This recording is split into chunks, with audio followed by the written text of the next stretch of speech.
All right. In this episode, we're going to be talking about the 4 ways in which we grow stronger. And by that, what we mean are the physical mechanisms that occur in the body that allow us to gain strength. What do we mean by strength? We're going to use, in this case, to illustrate things, we'll make it a arbitrary lift. Why don't we call it a bench press, since that seems to be a pretty common standard in the strength world for how strong you are, especially if you're a guy. You tell somebody you're working out, first question you get is how much you bench. Just rewatched Good Will Hunting the other weekend, and Matt Damon asks Robin Williams that question in therapy. So it's seemingly arbitrary, but we can use a particular lift to illustrate our point. And again, how do you know you're getting stronger? You're able to lift more weight. So our contents today, we've got each of the 4 methods that we're going to talk about. There is muscle growth, there is improved technique, intermuscular coordination, intramuscular coordination, and then the overlap and practical training considerations that we're going to run into here. It's impossible to train one at a time. There's always going to be some overlap. It's just a matter of how do we sort of bias our training to focus on one of these aspects as opposed to others. Is that even possible? That's what we're going to answer. So the first thing we're going to get into is muscle growth. We also call it hypertrophy. And there are 2 kinds. There is sarcoplasmic hypertrophy, and there is myofibrillar hypertrophy. You guys don't really need to remember these names, but it is an important distinction. Training protocols are going to be a little bit different for each, and we can look at various types of athletes and kind of see the difference. So in the first, we've got sarcoplasmic hypertrophy. Basically, you've got an increase in the muscle glycogen storage. So glycogen is the storage form of carbohydrates. We break that down and we burn that as fuel in high intensity exercise.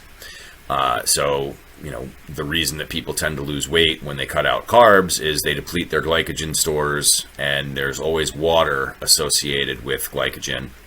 So essentially you're dehydrating your muscles and you look leaner for it.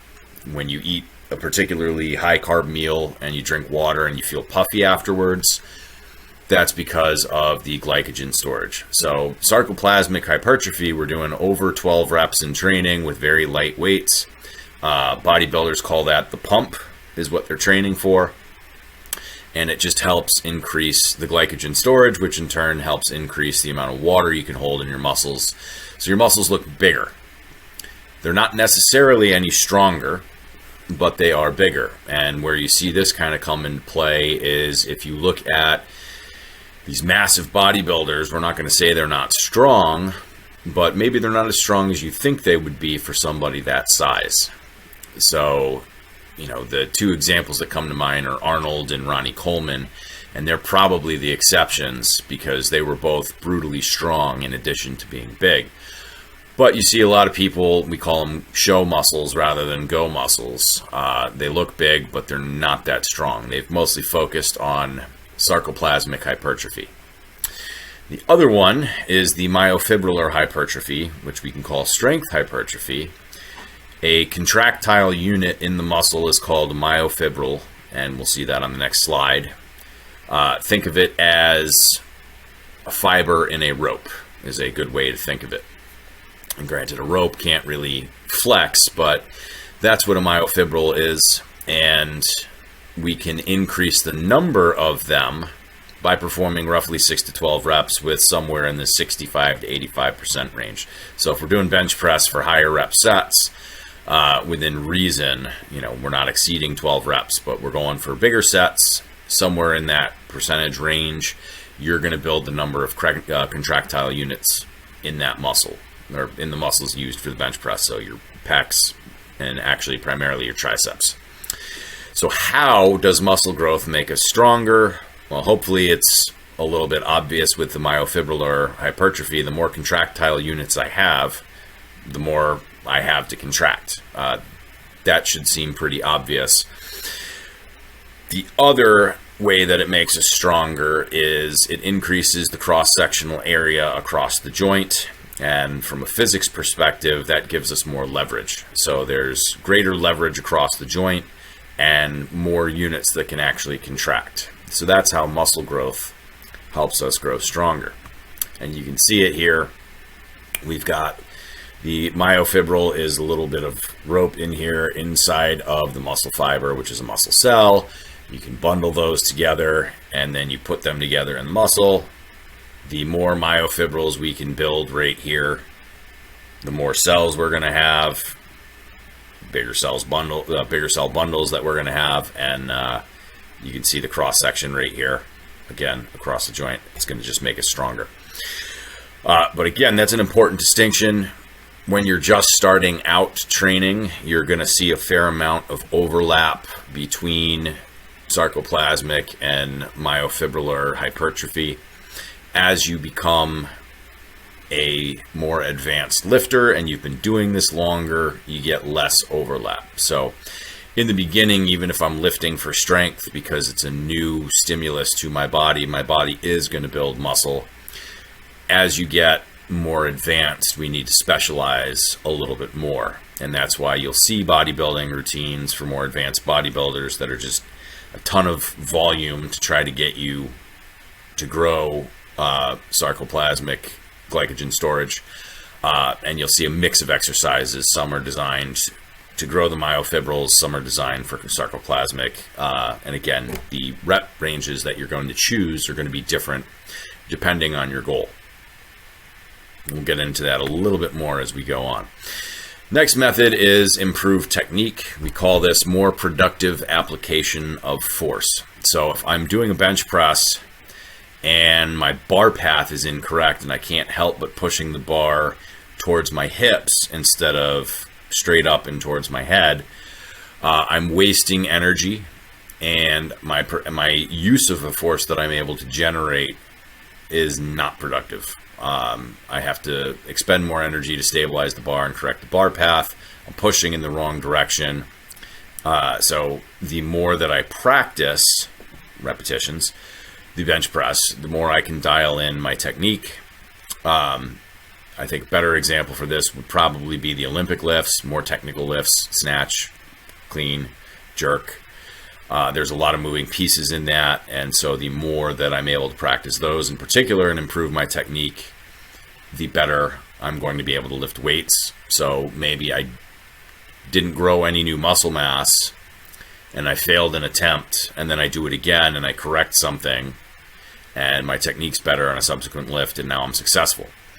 You know, I've moved more weight, so technically I'm stronger, but really it was the technique that was the difference there.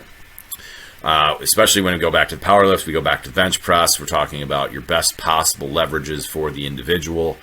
Maybe I am adjusting my grip. Maybe I am arching my back a little bit more. I'm using what I have in my own body to create a better leverage so I can lift more weight. That'll make me stronger.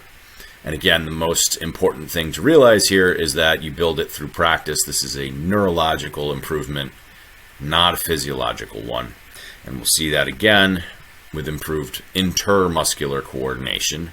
So inter is different muscle groups working together and firing them in the correct sequence. So are my muscles working together, or I should say my muscle groups working together to finish the lift? So in the bench press, am I engaging my lats to try to bend the bar, is what we call it.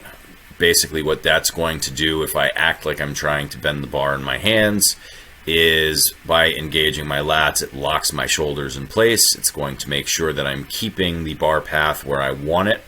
It's going to prevent my elbows from flaring out to the sides. And it's going to allow me to effectively fire my triceps next, which are the prime movers in the bench press.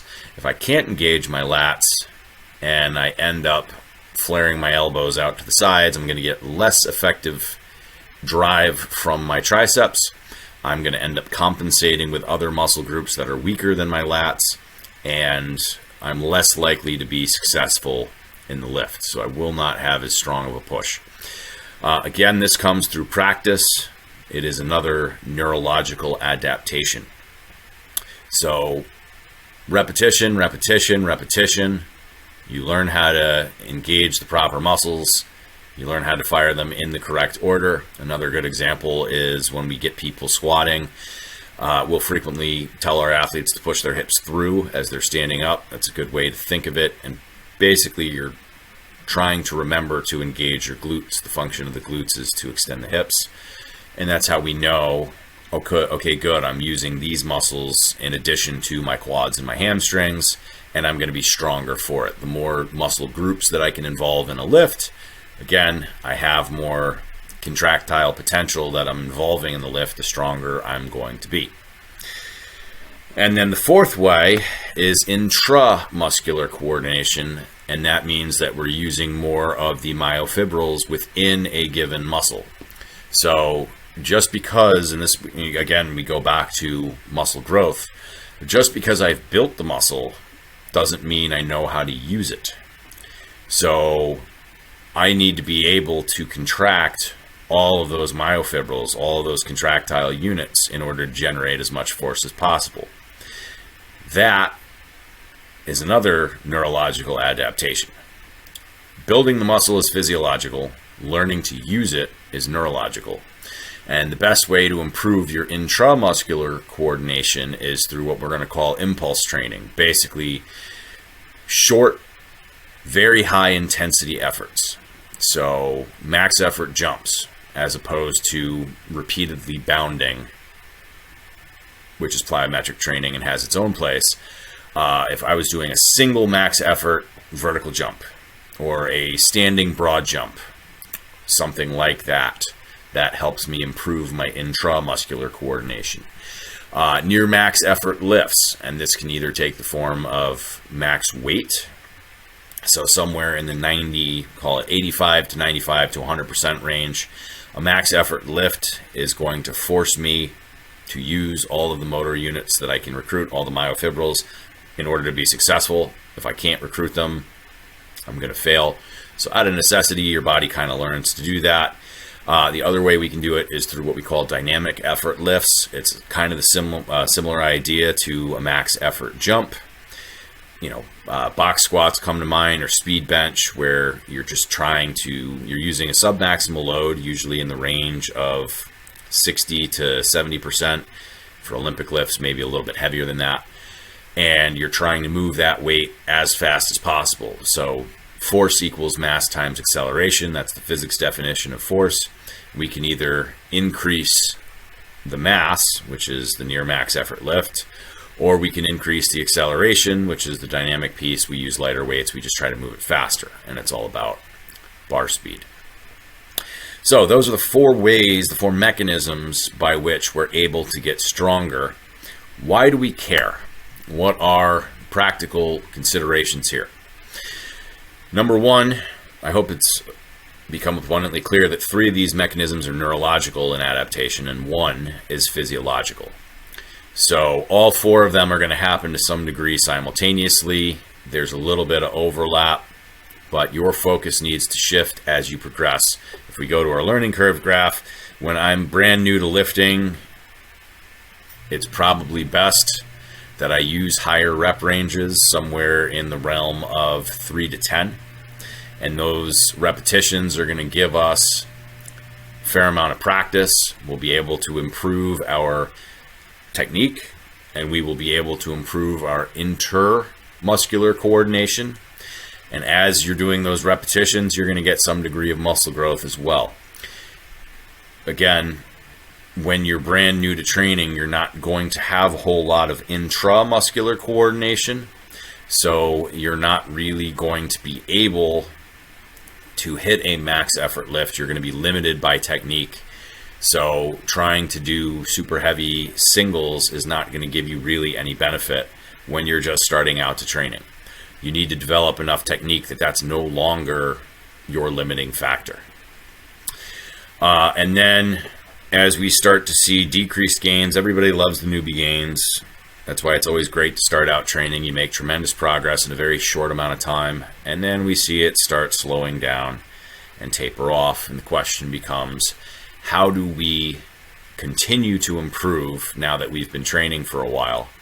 And that's where your training protocols are going to start to differ. And it's going to depend on your individual goals. If I'm a bodybuilder, I want to focus on muscular growth and muscular hypertrophy. What's going to give me the most bang for my buck and the biggest size is going to be the sarcoplasmic hypertrophy. So I want to do things in the realm of 12 to 25 reps for probably the vast majority of my training. I do want to include some myofibrillar hypertrophy in there. That's going to allow me to have improved recovery from everything that I'm doing. So a training session might involve 4 to 5 lifts, a lot of, call it single joint movements like a biceps curl.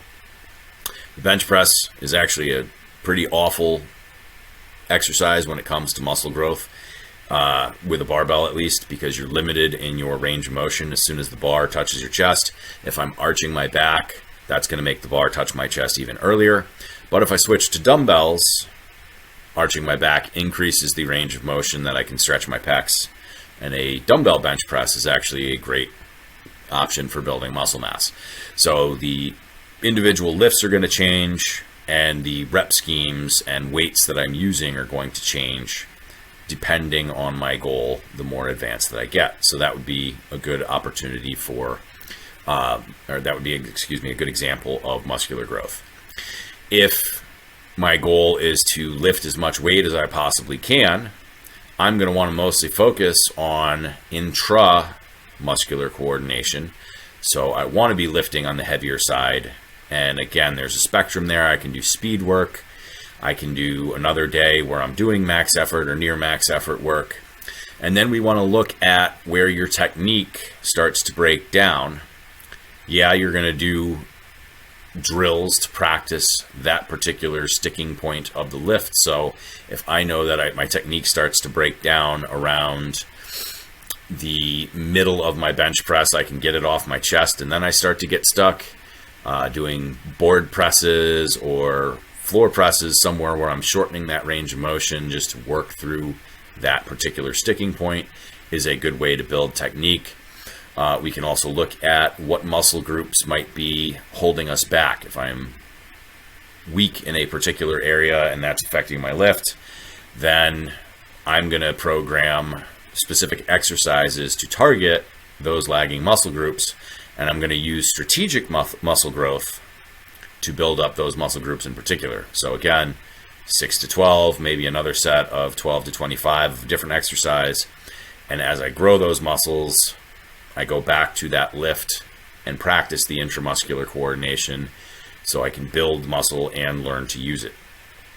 And again, the longer I've been training, the more specialized I'm going to need to get, and I can start diagnosing lagging muscle groups and bringing those up, and then see where that takes me, and then find the next lagging muscle group and build that up, and that'll help me improve my strength over time. So we want to bear in mind that, again, all 4 of these are going to happen to some degree simultaneously, and if I'm brand new to training, I don't need super specific training. I can make some great progress with general training, and then when I start to stagnate, that's where we use these different strategies. So why do we care about all this in the long run? Everybody hits plateaus, and it's frustrating, and it's easy to get demoralized and want to quit training. If you can understand these considerations, you can better structure a training program to help yourself break through these plateaus. And most importantly, since we know that 3 of these mechanisms are neurological, we talked last time about how the body actually adapts to training and how it can only handle so much stress. Your nerves, if they get fried, are going to hold you back from lifting heavy. So if 3 of the mechanisms by which I get stronger are neurological and I'm under chronic stress, there is a good chance that I'm going to see my progress start to stall. On the flip side, it's if we use certain metrics to kind of gauge where I'm at in terms of stress, we can be a little bit more strategic about individual training sessions or training weeks, would be a better option. So for example, if I have a high level competitive athlete, and I've done this with competitive CrossFit athletes, I had one competitive athlete that was a realtor. He ran his own team. He was highly stressed by his daily life between work, between kids, and we're trying to pile on a fair amount of training volume as a competitive CrossFit athlete. We want to see where he is at the beginning of each week, and so we wanted to test his recovery. There's a couple ways you do that. You do that through lifts and exercises that are very neurological in nature. I used a standing broad jump. We would have him set up to a baseline standing broad jump. That's his max distance. And then at the beginning of each training week, he gets 3 attempts to do one. If he's well below the baseline, then we know he's stressed, he's not recovered. If he's well beyond the baseline, then we know that he's super compensated and he's adapted and he's stronger and ready to go. And if he's right at baseline, then we know neurologically he's pretty recovered and is going to have a decent training week. Grip training, grip strength is another way to do this. I know of several Olympic lifting coaches that use a grip tester as a way to gauge recovery in their athletes. And then if you guys don't follow Alex Viada, he is a phenomenal person to listen to. His whole training business is based on what they call hybrid training. How do I become a powerlifting endurance athlete, or how do I become an endurance trained powerlifter? So if I'm a powerlifter and I decide I want to start competing in 5Ks, how do I layer my training in such a way that I'm not going to blow myself up by overdoing it with both of them? Very, very smart guy. But for his own training, and he is an elite level, both powerlifter, I think his most popular video of all time is him deadlifting 600 pounds. He does a single, chugs a beer, does a single, chugs a beer, does it 4 times. And we're not talking Coors Light, we're talking Belgian triples and Victory Golden Monkey, which is I think that's about 8% by volume. So he does it 4 times in immediate succession. But his metric for measuring how recovered he is the deadlift. And he'll start out every Monday not trying to necessarily max out. He uses a given weight, I think somewhere around 600 pounds. And depending on how it moves off the floor and how it feels, if it feels fast and easy, he's ready to go. If it feels sluggish and it's a grind, then he knows he's not very well recovered. So again, our nerves and our neurological system play a huge, huge factor in how we're feeling, how we recover, and it's important to monitor that. And I think looking at the 3 mechanisms by which we grow stronger, that really shows. So if you're having a really crappy week in the gym and everything feels heavy, you may very well be overstressed, and it's important to adapt your training and maybe go a little bit lighter, maybe back off to compensate for that. Anyway, I hope you guys enjoyed this. I hope it made sense and we didn't overdo it on the technical jargon. And yeah, get out there and adjust your training as you need to based on your goals. And you can use these mechanisms to see kind of where we want to be. So if you like this video, give us a like, give us a subscribe, and we'll catch you guys next time.